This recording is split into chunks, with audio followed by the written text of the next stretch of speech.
East Jerusalem schools into the different Jerusalem curriculum, but many have refused to teach or switch to the Israeli curriculum. Salamide. Anybody need anything he's asking? He's never been here. Yeah, no.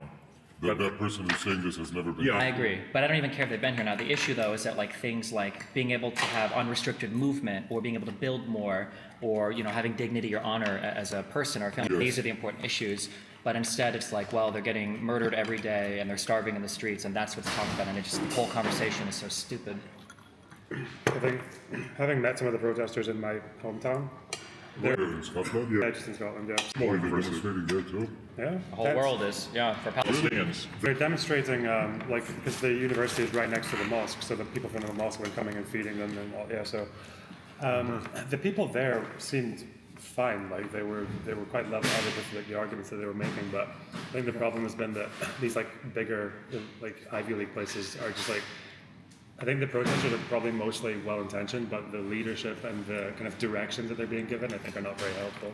Like I've been, it's all anecdotal, but I've been hearing stories about like one guy who was actually a refugee descendant from northern Israel, basically suggesting that it's okay to condemn like actions of Hamas and like not all armed resistance is justified, and they like boot him out of the room. So it's stories like that just keep on coming. And then that Jewish girl we spoke to yesterday from Canada basically comes over to Israel like a month ago to volunteer for helping the farmers get their stuff back, just because she felt so ostracized in Canada. Or like they tried to do a group that was talking about Israelis and Palestinians living in peace. Like that was like their slogan, or they'd have like both flags on their banners, and people were just like tearing them apart and like Both flags apart? Yeah, they were like, kind of like she thinks it was like a picture with both flags together, saying like, "Why can't you live in peace?" Like she was saying how it's like, don't forget about Israeli babies too. There's two sides. At the end of the day, it's both human beings. Yeah.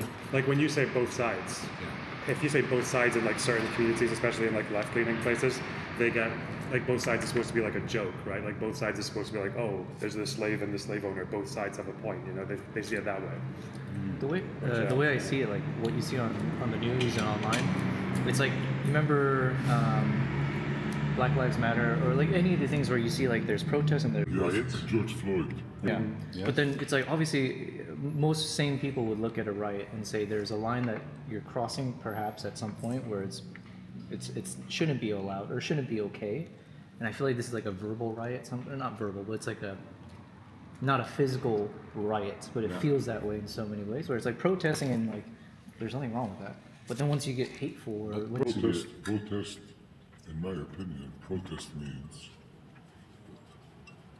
calling out to make a change that should be positive. Not the other way around. These guys are like, it feels in the news, it just feels like there's a lot of hatred and like vitriolic language, which is where it's like, it feels like a verbal riot to me when I see the things they say. Something that I really don't like also about all the international involvement is that when you look between the conflicts of different countries here, oftentimes you'll have a mediator. Carter was probably essential. Yes, he was. Yes. You might have like a mediator country, but one of the things that I feel like is really harmful is with the ICJ and the ICC, the claims of genocide, the arrest warrants, the apartheid, the genocide, all these claims, is sometimes it feels like on the Palestinian side, it feels like they're waiting for somebody internationally to come rescue them instead of like pushing for stronger leadership, or their leadership pushing for a stronger resolution and just waiting for somebody on the outside to figure things out. And I feel like that's really toxic. But to be fair, even if you had the strongest leader on earth, you're still under occupation. It's a harsh military occupation. The military occupation can make the prime minister get out of the car on the highway. I do agree with that. I do feel like, and I could be wrong, but I do feel like if there was a Palestinian leader that came to Israel with a strong proposal for peace, I feel like Israel would have to fold or bend, or something would have to change there. But I feel like Israel's always been able to, I feel like Both sides. Fear and Smotrich, you think, would agree? I don't know if they would agree, but at the end of the day, Israel is a democracy, and I think the coalition would change. The people would demand something different, because in all the history, peace is always unpopular until there's a signed deal, and then everybody is all of a sudden, happy that there's something to be signed. But it always feels like on the Palestinian side, it always feels like there's an excuse For Arafat, maybe it's, well, Bill Clinton's out of office, I'm waiting for Bush, Barack is leaving. For, Abu Mazen, it was Olmert is about out of office, I can't sign anything. Like, there's always a reason. Honestly, Omar, if he was to remain, he would have made peace. You think so? But the right wing in Israel sent him to prison. It's like Ishaq Rabin. Ishaq Rabin wanted to make peace with the Palestinians. Who? Ishaq Rabin. Oh, okay. He's an Israeli. He said he would never shake the hands of a Palestinian, but he did. And he said he would never talk about peace with the Palestinians. And the moment he did, what happened? Was he assassinated? By the same thugs, like Ben Gvir and Smotrich, they shot him. That's why they have now in Israel and Tel Aviv, Ishaq Rabin Square. I can't believe that there were the videos of Netanyahu in, Rabin was assassinated in 95.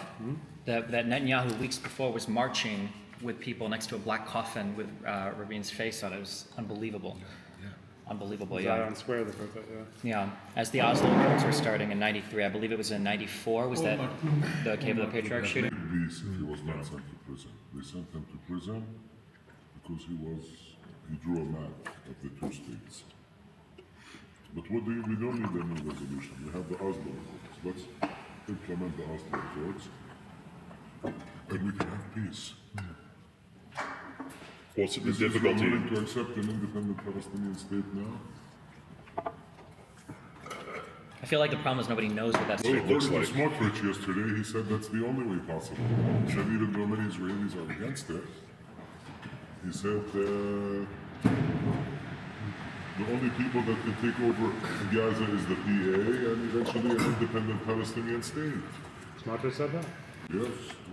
It was shocking to hear that yesterday from Smotrich. Surprising, yeah? What? That's surprising. It's surprising to me. I'm surprising when he calls out to wipe out a complete community and then he's talking about peace.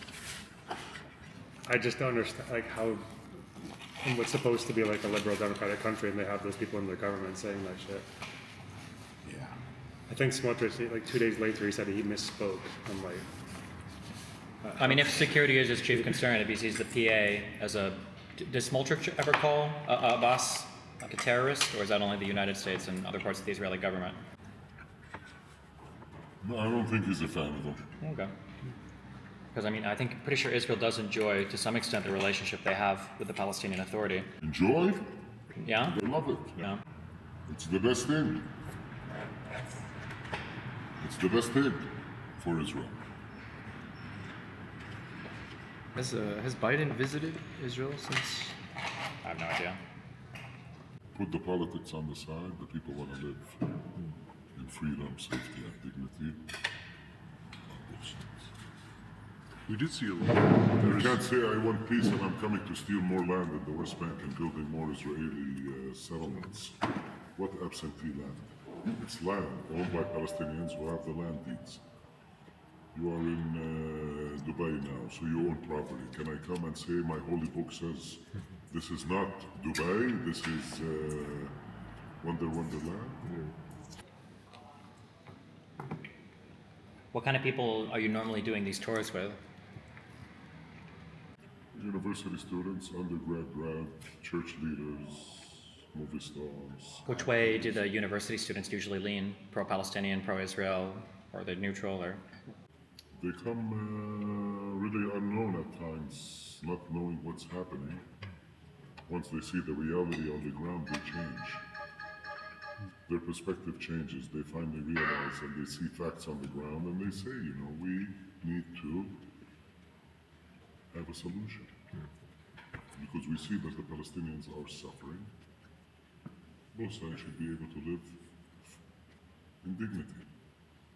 Yeah, I think there's something about, like the traffic we're saying, right, at the checkpoint. Would the Israelis be willing to stand in this traffic every single day? There are two types of checkpoints in the West Bank. One used by Palestinians only, like Calandia, and one called the Hizma checkpoint, which is the one Samer will take us out on the way back to Jerusalem. Do you think that the Israelis will wait 2.5, 3 hours at the checkpoint? In that heat and everything. Is that one of the private checkpoints? No, it's just a checkpoint in the West Bank used by both. Hold on.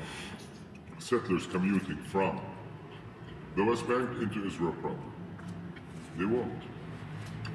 Corey was telling us there were a lot of private ones set up, but I think only Israeli citizens could use them. In the north, I think when we came out of Nablus, there were some privately ran checkpoints. Certain roads today, but this is after the 7th. Yeah. But driving back through those, I think it was only a scan to see if the car had the sticker. Yeah. I don't even know if we talked to anybody. We just, Yellow license plate. yeah. And you live in New York, you said? I live in Miami right now, but Where? it's the city of Miami Beach. Nice. Yeah. Married? Twice. Not right now, no. No. Kids? One child, 13. From the first or the second? First. From Neither, from my first girlfriend. Yeah. My life's kind of wacky. what? My life is kind of wacky.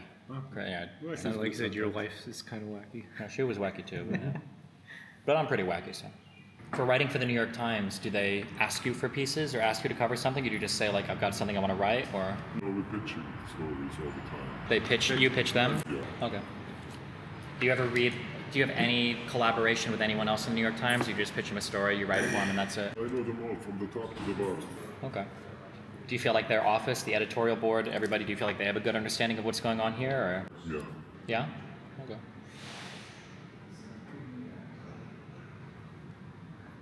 Do a lot of New York Times journalists from the States come here on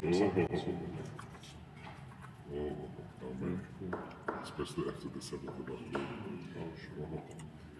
I say because I've been really busy. Oh, yeah. 18, 19 hours a day. Since the 7th of October. And they're actually, are they trying to interview local people? They're going straight into Gaza? No, Gaza is No go? no go. To the West Bank. But how is somebody from New Jersey, never left New Jersey, going to come to Jenin camp and sit with the fighters? Rami. So, I'm curious, why do you think Islamic extremism, Hamas, why do you think they got popular in the Gaza Strip and not the West Bank? In the past or now? Now it's the opposite. Now no one is. Yeah, well, now, yeah. Now people, if you watch the Palestinian social media, some in Gaza still support them, but others not. Because they want something to change in their life. Here in the West Bank, it changed to the opposite because they think that this may bring about the change they've been waiting for the past 30 years.